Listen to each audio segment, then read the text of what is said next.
Bonjour, shalom à tous. Je m'appelle François-Régis Chimimana, directeur général de BHD Limited.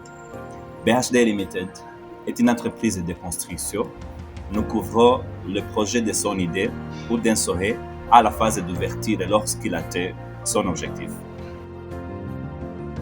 Maintenant, nous travaillons sur le projet intitulé Shalom Ministries Center de Shalom Ministries, l'organisation à but non lucratif travaillant à partir de Kigali, mais opérant et étendant ses activités dans différentes provinces du pays.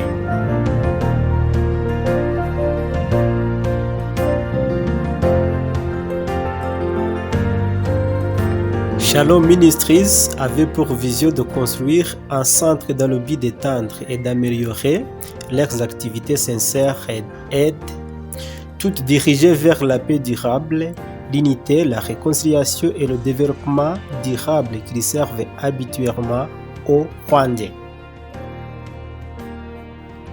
C'est ainsi que nous, BHD Limited, avons commencé à développer ce projet dans la parcelle située dans la ville de Kigali, district Kicukiro, secteur Gahanga, cellule Kagasa et village Kabeza.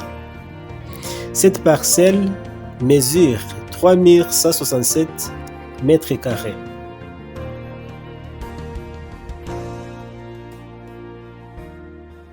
De l'aéroport international de Kigali à la parcelle du projet proposé, il y a environ 13 km.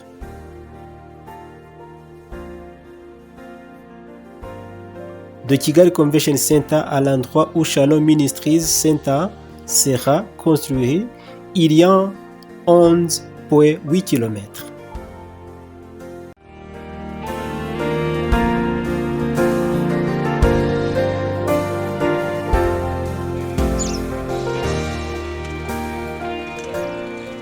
Shalom, je m'appelle Ndouimana Drossel, fondatrice et directrice de Shalom Ministries.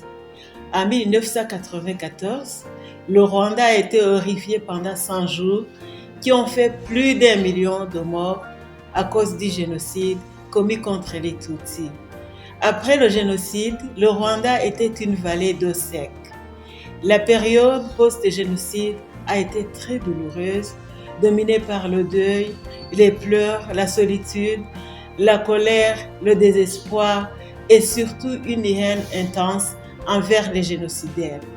Des survivants ont été blessés physiquement, spirituellement et mentalement. Beaucoup de rescapés étaient traumatisés, d'autres ont souffert d'une façon ou d'une autre. Plusieurs parmi eux étaient des veuves qui avaient perdu aussi leurs enfants, les membres de leur famille immédiate et élargie, ainsi que tous leurs biens. D'autres ont été violés, vivant avec le fardeau du VIH-Sida.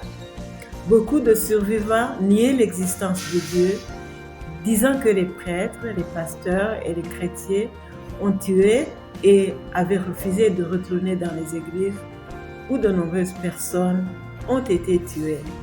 C'est ainsi qu'après le génocide, un groupe de veuves du génocide commis contre les Tutsis se réunissait toujours pour partager leurs témoignages, pleurer pour les leurs et en fait prier pour qu'elles ont progressivement regagné la paix intérieure dans leur cœur brisé et la restauration, ce qui les a conduits petit à petit à la guérison, au pardon, à l'unité et à la réconciliation.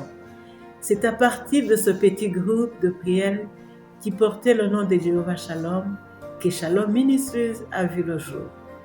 Après avoir trouvé la paix intérieure, ces veuves ont réalisé que toute personne a besoin de la paix.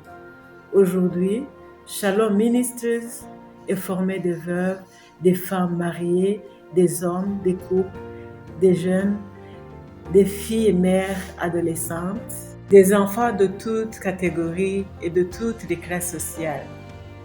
Sa vision est de devenir l'instrument de la paix pour la restauration des cœurs brisés tandis que sa mission est de restaurer l'espoir de vivre en paix et de soutenir le développement socio-économique.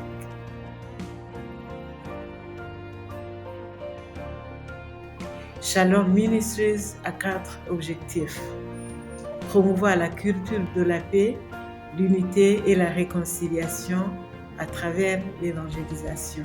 Soutenir les activités génératrices de revenus de développement socio-économique. Promouvoir le counseling chrétien et lutter contre le VIH-Sida. Soutenir les élèves orphelins et vulnérables à travers le sponsorship. À partir de ces 3 veuves fondatrices, aujourd'hui Shalom Ministries compte plus de 1000 membres ayant une même vision et mission de bâtir la paix durable à travers différentes activités. Nous rendons grâce à notre Dieu qui nous a aidés à acheter la parcelle de Shalom Ministries pour construire sa maison afin de renforcer et étendre ses activités. Pendant que les études de construction de Shalom Ministries Center sont en cours, nous faisons appel à toute personne venant de près et de loin de soutenir ce projet, car aider Shalom Ministries à la réalisation de ce projet, c'est contribuer à bâtir la paix durable dans notre pays, le Rwanda, pourquoi pas ailleurs.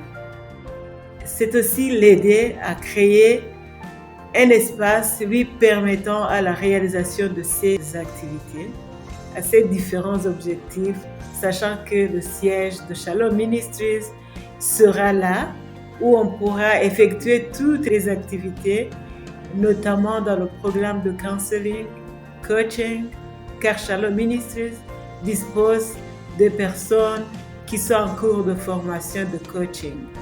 Il comprendra toutes les activités liées au développement socio-économique, différentes formations, réunions de prière, etc.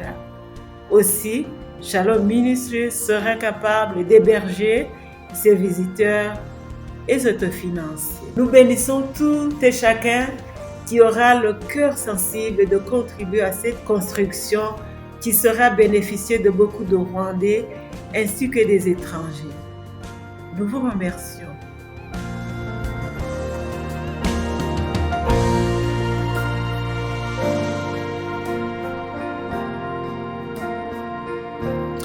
Parlons brièvement au projet proprement dit. Nous avons maintenant la parcelle de Shalom Ministries ici. La partie colorée en orange ombragée par des lignes noires et la zone que l'ensemble du bâtiment lui-même couvre là. La partie de couleur grise et arrondie et la route qui passe devant l'immeuble et vend dans le parking sous-sol. La zone de couleur verte est réservée au jardin et le coin arrière du bâtiment sera utilisé pour les activités générales d'hygiène du bâtiment. La partie étroite de couleur noire est la route existante à côté de la parcelle. Le premier étage de cet immeuble est un sous-sol pour au moins 25 places de parking et des magasins. Nous avons également 3 escaliers et un ascenseur. Au rez-de-chaussée, il y a les salles de réception, de réunion, des chambres pour aider à ces services. Au premier étage, également appelé étage du Shalom Ministries, nous avons les différents bureaux où serviront Shalom Ministries. Nous avons des bureaux privés partagés. Il y a aussi des salles de formation, de conseil et de coaching. Au deuxième étage du bâtiment se trouvent les chambres de passagers, la cuisine et le cafétéria. Le troisième étage sera spécialement réservé aux chambres. Certaines d'entre elles peuvent accueillir une personne, d'autres peuvent accueillir des personnes et les 2 chambres peuvent accueillir plusieurs personnes. Nous avons une chambre de prière, de lecture et de méditation. Au moment où Shalom Ministries Center sera entièrement construit tel qu'il est équipé de tout le nécessaire pour commencer à fonctionner et à fournir tous les services proposés, il est estimé que cela prendra 2 16 000 $ américains et coûtera 1 867 650 €. Merci.